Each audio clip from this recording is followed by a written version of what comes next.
আসসালামু আলাইকুম, কেমন আছেন সবাই? এই যে আমার সামনে দেখতেছেন একটা দইয়ের হাঁড়ি। হ্যাঁ, আপনারা অনেকে একটা ভুল করেন, শীতকাল আসলে দই খান না। শীতকাল আসলে দই খাবেন না কেন? শীতকাল আসলে বেশি করে খাবেন, শুধু গরমের দিনে খান।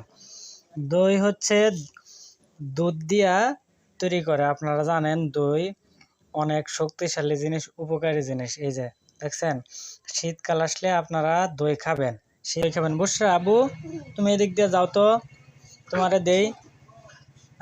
এই যে আমি বুসরারে এখন দই খাওয়াই দিব। বুসরা হা করো তো।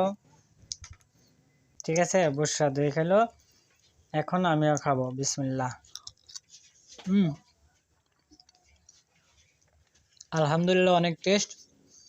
আপনাদের সবার দাওয়াত রইলো দই খাওয়ার। শীতকালেও দই খাবেন, শীতকালে কিন্তু দই বেশি স্বাদ লাগে। আপনারা যারা দই খান নিয়মিত তারা বলতে পারবেন। ভালো থাকবেন সবাই। বুসরার জন্য, আমার জন্য, আমাদের সবার জন্য দোয়া করবেন। ভিডিওতে একটা লাইক দিতে ভুলবেন না কিন্তু।